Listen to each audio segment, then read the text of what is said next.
decisions or judgments or assumptions about what you may not know or you think you know. And so I ended up at Jefferson, and needless to say, that was a whirlwind because I started in 2019, in the fall of 2019, and I'm all excited, things are going well. And then here comes halfway in the year, Kate Brown making that announcement a week before my daughter moved out and my other daughter gave birth to her firstborn child. And literally it was a week later, we went into shutdown. So I didn't even get to have the same experience as an administrator at Jefferson because now I'm moving into completely unknown territory, which our entire country and the world was experiencing. So that's a long answer, but I'm trying to make sure that you kind of understand my walk in my professional career. Thank you for that.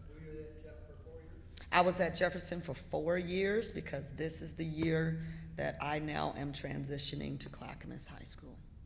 So what were some of your biggest surprises and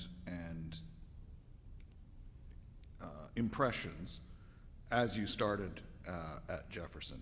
And especially in terms of what you thought you were gonna see and what you turned out to see. So one of the things that I would say that I experienced that I did not expect to experience was I'm the type of person that I can get along with anyone. It does not matter what your race is, what your gender is. I know how to get along with people. And the reason why is because building relationships is the very foundation of being able to navigate life in general. Because you will recognize that if you do not establish a relationship with somebody, then every interaction that you have with people, that lack of relationship is what sends the rest of those dynamics, interpersonal communications, conversations, whatever you have with that person changes based on either the relationship you have or the lack thereof of the relationship. And one thing that I experienced at Jeff that I had not experienced at any of the former schools was that you cannot establish yourself as someone who can make a difference in someone's life unless you started with building a relationship where they trust you. So in other schools, sometimes because of culture, so I want to make sure you understand, because of culture, as long as you were intelligent, you knew how to articulate, you could navigate some school districts. So I could navigate school districts based on my intelligence, my education, my title, right? But at Jefferson, that wasn't good enough. It didn't matter if I wore nice suits, it didn't matter if I knew how to articulate, it did not matter if I had a master's degree in education, it did not matter who I knew. What mattered was, did I know you? And that's what is with Jefferson High School. In that community, I had to make sure that I got to know them as students. I had to get to know them as staff in order for them to even listen to whatever it is that I needed to do to fulfill my role and responsibilities as an administrator. And that was very different because I could be pleasant, do pleasantries, you know, when you meet somebody, hi, nice to meet you, and keep it pushing, and then rely on my education, my intelligence, and my skills to move forward. It was a dead stop when I was at Jefferson High School. I needed to know more about the students, the families, and where they came from in order for me to connect with them, in order for me to do my job. And so that is why that when you work at schools where there is a different culture and there is a different way of doing things, it changes who you are in how you interact, or it doesn't. And if it doesn't change who you are and you don't acclimate to that, then you find yourself in this continuously, because they feel like you don't get me. And if you don't get me, I could care less about your algebraic formulas. If you don't get me or understand where I'm coming from, I don't care about the US history and the, all of the things that you would learn in government and science. I don't have a TV. My mom doesn't watch politics. So therefore, you talking politics to me when you don't even know where I come from and where I'm about, then it created tension. So therefore, I was able to learn even more, because I already thought that I came to the table well prepared, because they came and sought me out anyway. So I didn't think I had anything to worry about. And then I learned a whole nother way of interacting. And I also want to bring up, I don't know who she was, but it was a young lady over here, and she said in the moment of silence when she spoke, and she said, she brought up a memory about that, that she realized that, sometimes, African Americans are loud and they really are celebratory, and this is how they, worship. And she realized that that's when there was a disconnect, because who would want to come here when we don't do things the way they do things? And I really appreciated that, because I actually was thinking about that in the silence. I didn't say, she said it, but I actually thought it. And what I thought was, I would love to say this in response. And what I would like to say in response is, yes, African Americans, some African Americans like to celebrate, and some African Americans are very loud or do things very differently. But I would also say that I saw because I, by the way, go to a church that is loud. We clap our hands, we stomp our feet, right? But there are moments that as an African American, I also just want to be in a reflective silence. And so I think that when we do things, we need to make sure that when we're talking about our cultures, that we keep in mind that African Americans are not a monolithic group.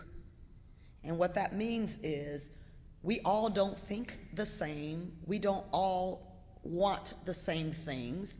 And I think that because there has been a monolithic experience among the African Americans because of their race, then people have now treated the entire African American experience as monolithic.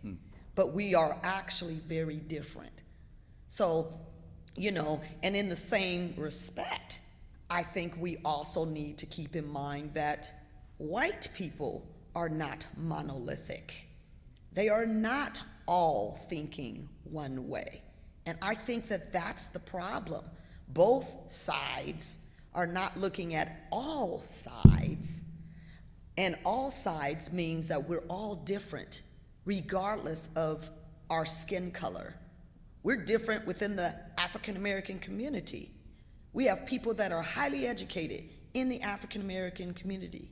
We have people that are rich. Have you paid attention to Jay-Z and Beyonce?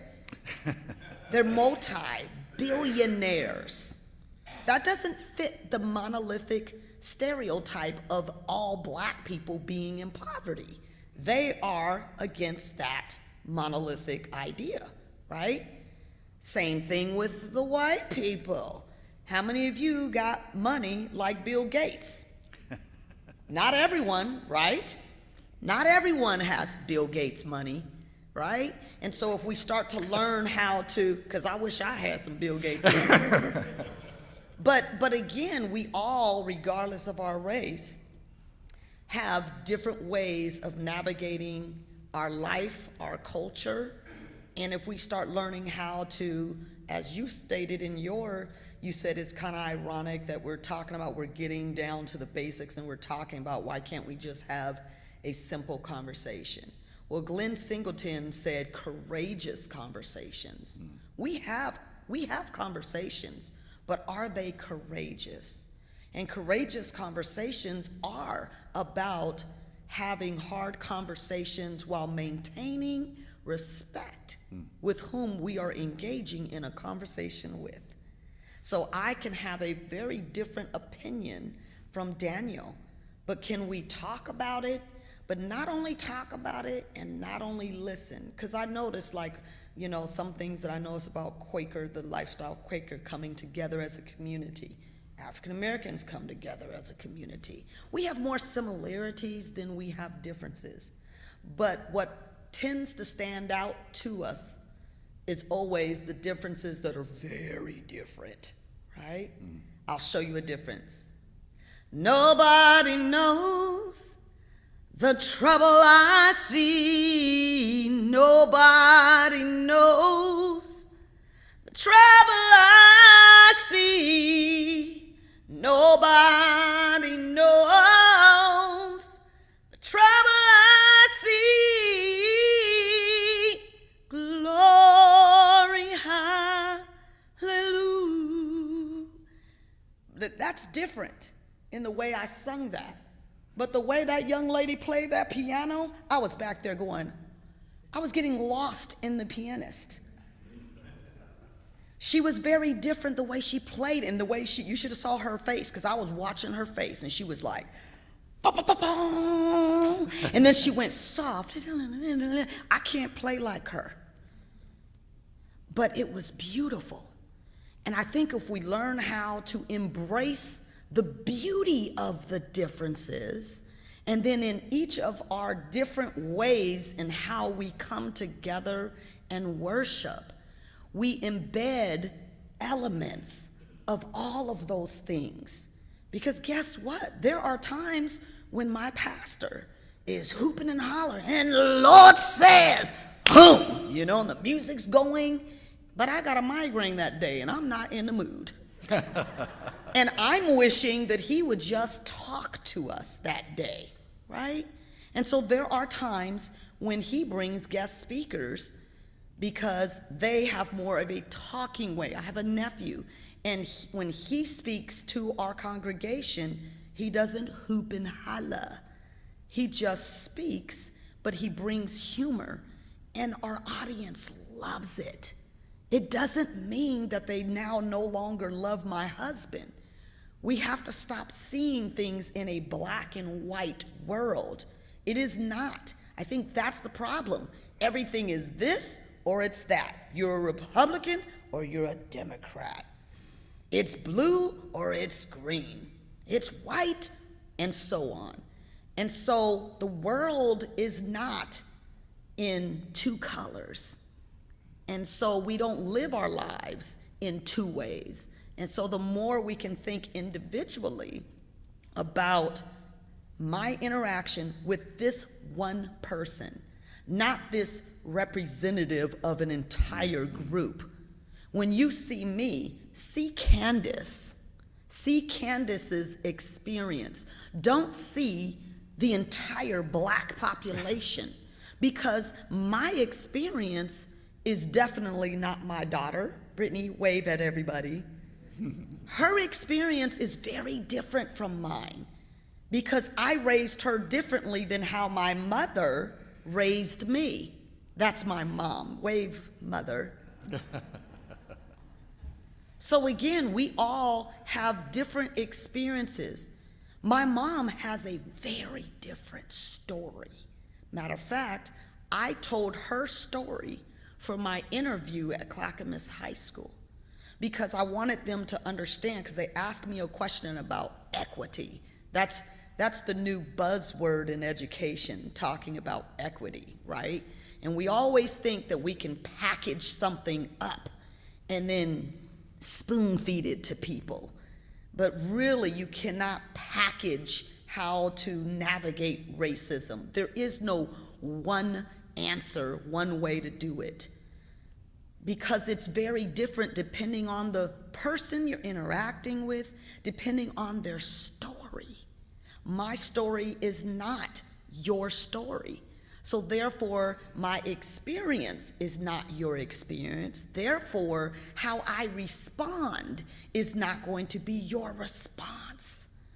And so if we can learn how to understand and just listen to the story behind the name, then maybe we can understand how to better communicate with Khandice because we understand her story. Thank you for that. I'm leading up to a question based on the last 4 years of your experience. So paint us a picture. Jefferson High School has been for some time traditionally the high school in the Portland district with the largest African American population.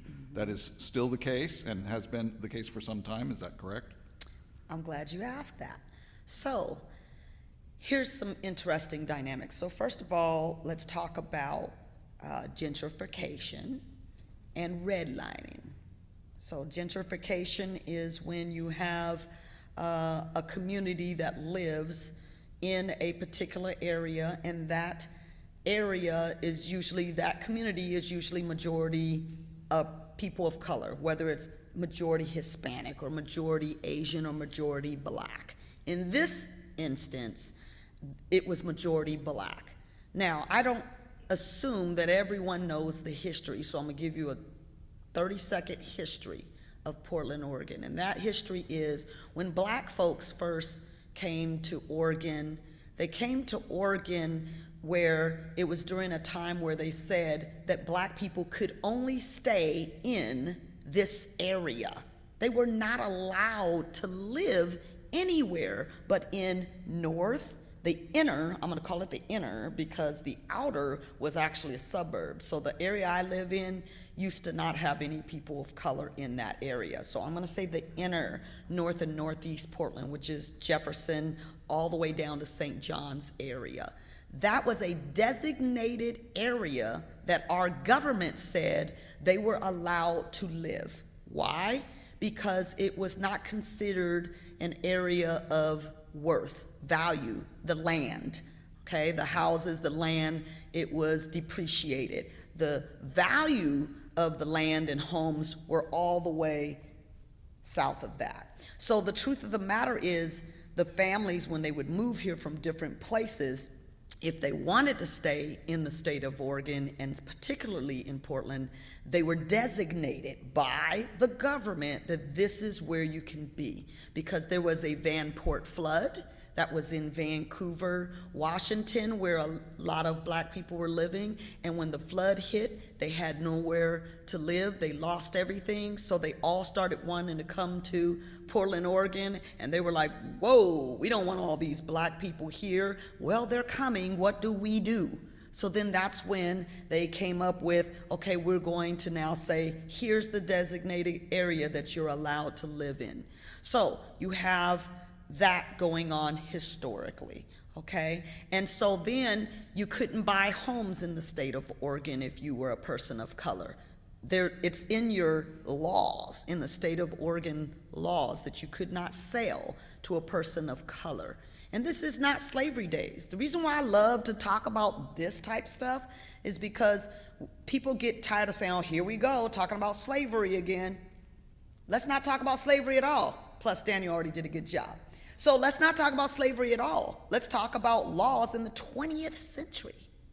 Not in 1702, in the 20th century, okay? That has been going on for a long time. They're still actually on the books. They haven't even taken them off the books. They're still on the books. So you got these laws that generation after generation families have been living under. So if you cannot buy a home, and then you have white people that don't even know. Do you know there's some white people that did not know that the people had to stay there?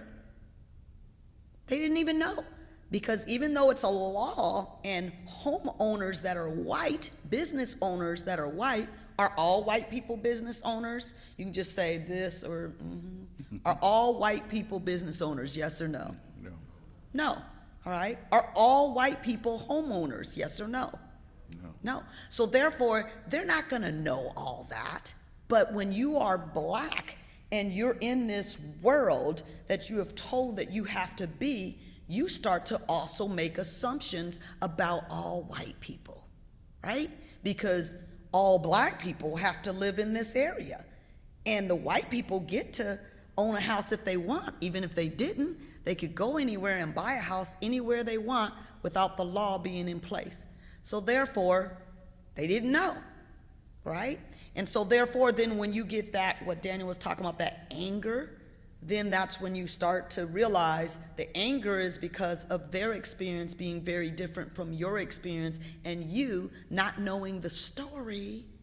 Therefore, started now making decisions or opinions about this group of people because you know the outside, but you don't know the story. So then this creates a divide between the races. And so one of the things is happening now is there's a lot of people from California, because California, the state of California, it is in an economic mess. They've had a history of things going on. Prices continue to rise, and people cannot afford to live there. So now they're looking at Oregon and saying, although it's very high to live here, it still is not compared to California, and it is near California. So you're starting to get people moving into Oregon because Oregon had a nice reputation prior to all of the post-pandemic nightmare. That's the one thing, being a native Oregonian, I'm sad about. I'm sad about the reputation that we as a state of Oregon have across this nation. And I'm black. But I still don't like what is being said. I don't like when I'm driving down the streets, what I'm seeing on the streets. This does not look like the Oregon of yesteryears. And so therefore, what's happening is homes are being bought out by people across from California, coming down from Washington, or coming down from corporations. Corporations are actually just buying up home properties so that they'll be able to now resell them at a very high price. Well, what does that mean? Prices our black community out of the home market. So then they're pushed out. And then when they get pushed out, they only have so many places they can go in the state of Oregon. Where are they gonna go if they cannot afford a home to live in? Rent or buy, doesn't matter, it's all the same.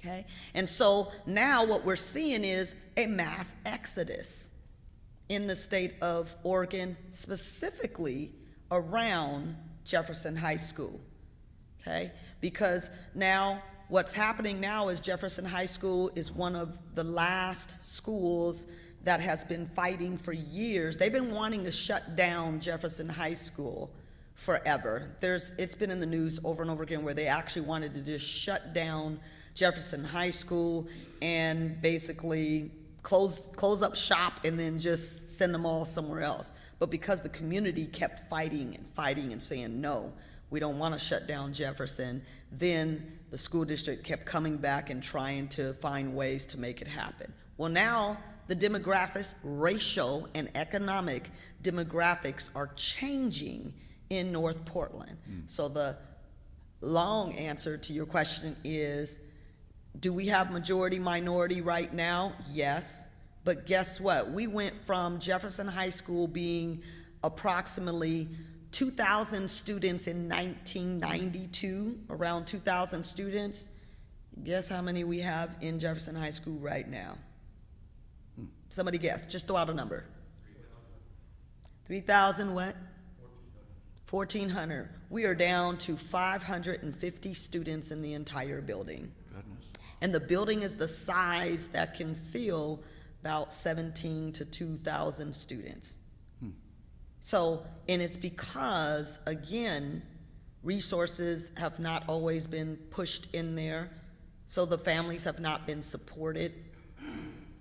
And when you're living in a society where, even in society, so there are society issues within the African American community that also spills over into the schools. So schools are now trying to become what the society should be feeling. You know, they're trying to get social workers in the building because we have so many families that have been displaced or disenfranchised through different types of racial systems, just in the community alone, let alone not even getting to the educational issues. And so one of the things that I brought, I just want you to know that when you leave here, if you're interested, I brought what is called Roles for Redlining Improvisation. And it basically gives you a paragraph about African American homeowner versus white homeowner versus white real estate agent versus white banker, white mayor, African American renter. So you can take that when you leave, because there's so much I could talk about, but it's too much within this time. But I brought this for you because I think it's important for you to have information. I also brought you, again, something that you can take with you. It's talking about the state of blacks, the state of blacks in education in the United States. You know, and it talks about how education is impacting African Americans in this entire country. I also brought that because I know I wouldn't have time to talk about that. But gentrification is really, really huge. So what the plan is, we're getting ready to go into a remodel, and our students are, so yes, it's majority minority right now. Currently, it used to be 100%, pretty much. I mean, you might want to say 99.9% in 1990, and then in 2000 it stayed that way, and then about 1990s, let's say about 2010, it started to go to about 85% African American. Then it started to continue to go down to about 75%. And now, currently, I would say that although African American is majority, we're at 60%. Whites are at 25%. And then we have Hispanic and other races filling the rest of the percentage. And so, you know, it's changing. And the neighborhoods, the houses that are literally like right across the street from Jefferson High School are on average $550,000. Right across the street from this majority minority school. And now they're moving the school to go to Marshall, which is out there in Southeast Portland. Most of these families cannot afford for their kids to go that far out. So we're seeing an exodus, a mass exodus of families that are young, and particularly families of color, who are not being able to not only afford to live in the neighborhood in which they have so much pride about, but they cannot even find a neighborhood in the outskirts. So it's becoming a bigger problem. And the problem is, what do we end up with? We end up with families either completely moving away and going out of state, either going to Texas or going south, basically, Atlanta, places where they might have an opportunity to be able to be economically viable, or they live here and they're living in extreme poverty, or they're living with multiple people, so they don't even have stable housing. So these are the type of issues that when you have those type of things going on, then when you're sitting in school and majority of the teachers, 95% of the students the teachers are all white, and they live outside the neighborhood or inside the neighborhood in homes that these kids never even can afford, imagine what that dynamic does between a white teacher and a black student. So there's this disconnect, right? And that disconnect is what creates some of the problems that we have. That's why Courageous Conversations by Glenn Singleton is a nice way of sitting there and saying, how do we have a bold conversation? I know Zaretta Hammond, she's a black educator, writer, and her quote that I love that she says that, you know, one of the things that you have to understand is competence precedes confidence. Competence precedes confidence. So how do we build confidence in our young African American students or young people today? Start by building a relationship with them. Become the counter narrative of how they see white people. If you know that their experience with white people is the narrative that's out there, become the counter narrative by just saying, "What's up, Jamari? How you doing? My name is," and if Jamari says something that's kind of off, just listen and then just try to get to know Jamari and find out why he might say something that's kind of off, because maybe he's heard it from another adult that has went through some stuff. Maybe Jamari is not living with a mom or a dad. Maybe Jamari is in foster care. Maybe Jamari is raising himself.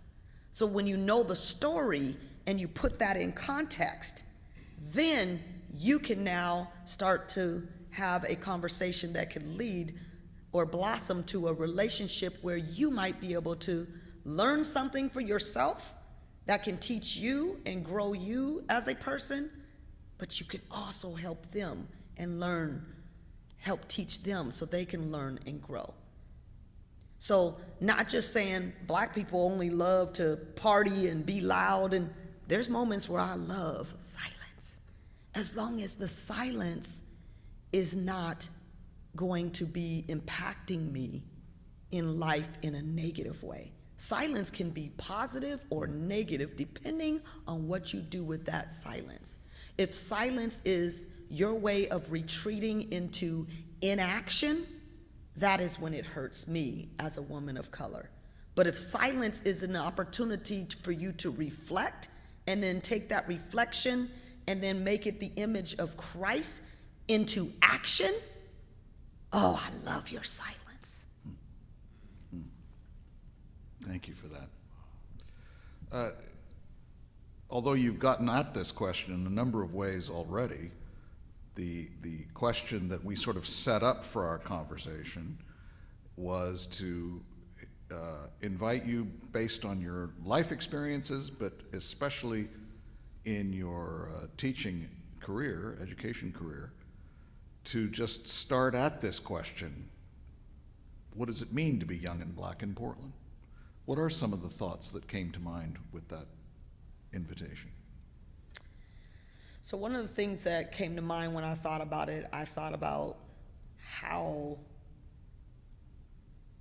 much it really is interesting, how much I feel that I'm, as a black woman, always having to think about how I present myself or how people will see me. It's all the time. It's in everything. I mean, it's in everything. For instance, I'm gonna go down to the basic level. Me debating about whether I should keep my braids in or not, because I'm not sure if whether you will receive what I say based on my braids. Because it's constant. There was just an article, it's been all over Yahoo News, the news.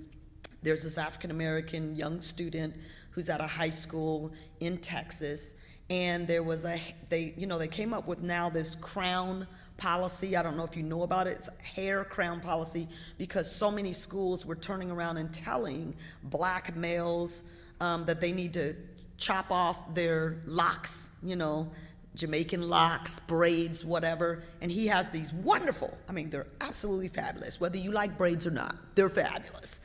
But they want him to cut them off because of a school policy.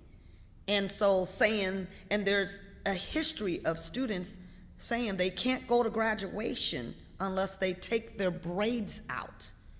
I remember when I was first a teacher, they were turning around and talking about all these rules that were all based on, they're trying to make it like, this is just the proper way, this is the business way, this is about being professional. It's under the umbrella of professionalism, but really the professionalism, really it was based on, they don't want to see black or other people with kinky hair show their kinky hair or their different texture, because that's all it is. It's a difference in texture. My hair can do stuff your hair can't. And guess what? I admire what your hair can do just as much as some people might admire what I can do with mine. My mom's hair is nothing like mine because my mom is from Copenhagen, Denmark, and she has white skin, blue eyes. Okay? Different experience. Her hair, she can just wash and go. I can't wash and go, let me tell you, right? And so, but when you think about that somebody still might look at me and determine that the intelligence, my cognitive load is less based on how I dress. And that happens in schools all the time, that if you look a certain way, then it's most likely your cognitive load is lower based on the way you look. So what happens? Because they're making that assumption not in high school, they start that in kindergarten. They have these test studies that they've done where they video recorded children sitting at a table, and teachers automatically look at the black boy. My grandson, I don't know where he's at, probably, okay, he went to the bathroom, okay? He is as chocolate as they come. Meaning his skin is dark skin. And immediately, my daughter was already emailing me in first grade or kindergarten and saying, there's an issue, what do I do? And I have to turn around and have this conversation with her, which I know that white people don't always have to experience, where you have to now have a conversation about race and about some of these ways in which they're responding to my black grandson in the 21st century in 2022. And it sounds like something back in 1952.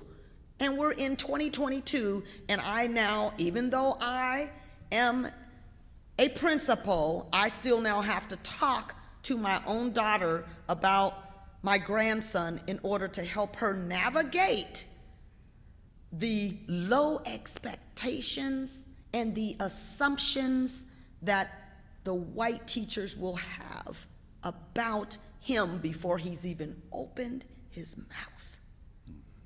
And we have to navigate that constantly. So, when you get a couple black folks making some off-the-cuff comments that might actually come across as prejudice to you because that's not who you are, it's probably an opportunity for you to say, I am so sorry that you have experienced that. Man, can you tell me more about it? Instead of walking away and saying, oh, they're just assuming I'm that person. How about just turn around and listen and then still continue to engage with that person so that you can know the story? Because guess what? Black kids like white teachers too. They don't hate them all. The ones that are their favorites are the ones who go a step beyond, look past their flaws and alls, as we call it, flaws and alls, and willing to have a conversation. So then when they know their story, they now can reach them. Now that kid that at first wouldn't even do any work now is the first kid to raise their hand in the class because of the relationship and the knowledge that they have. Thank you for that.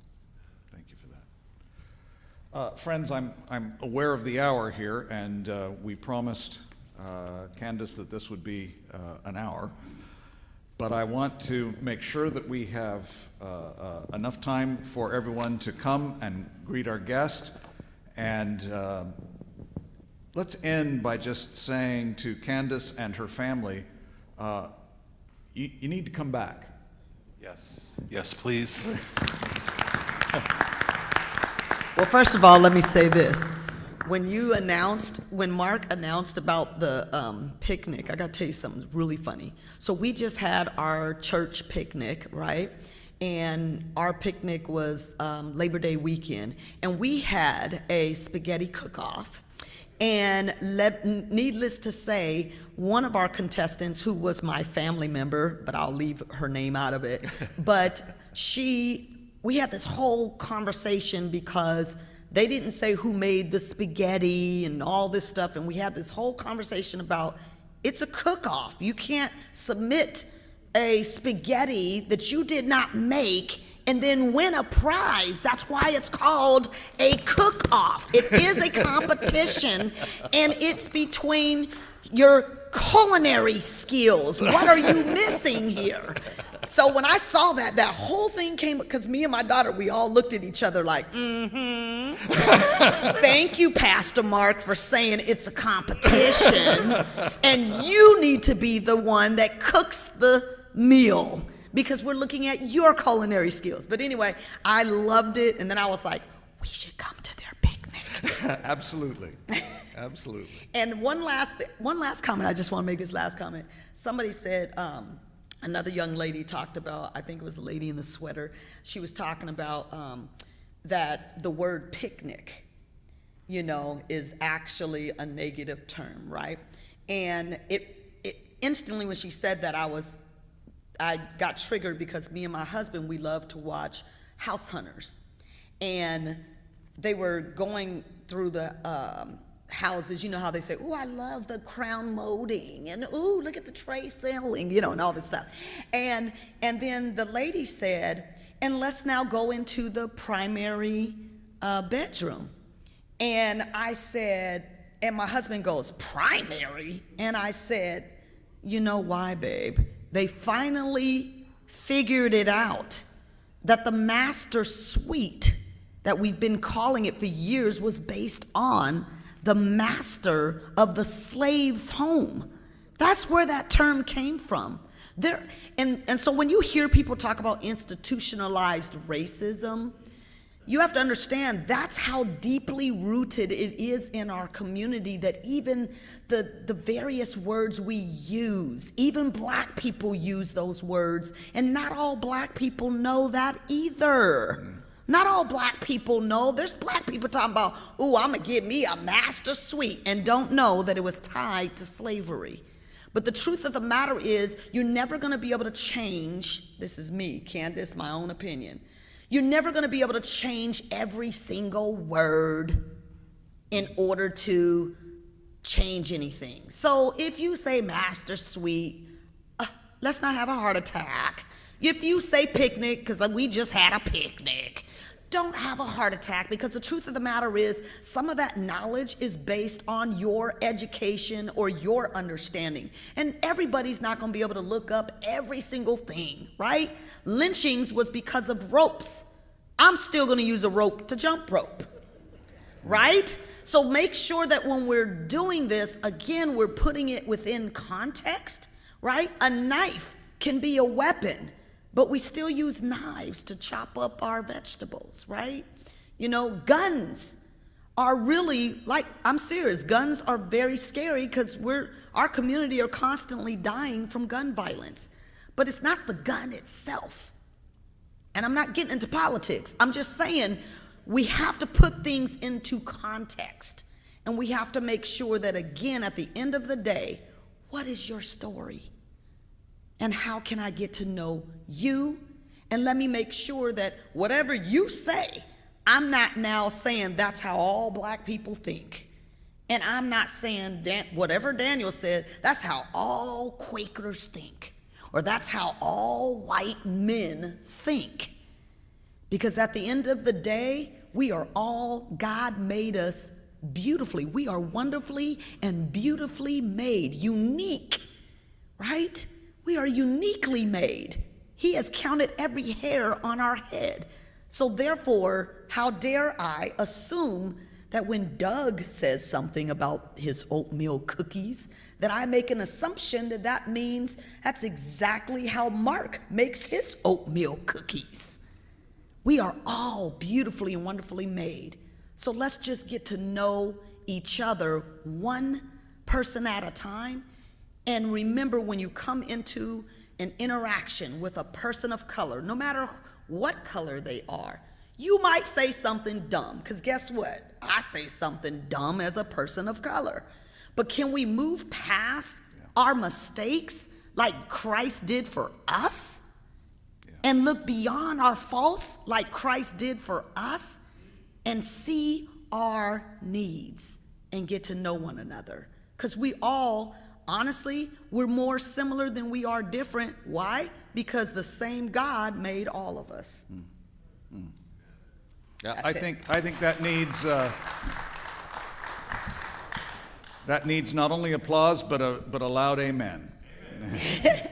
Khandice Love, thank you so much for joining us. Thank you. Friends, come and greet our guest. Khandice, do you need us to make a copy of the literature that you brought in?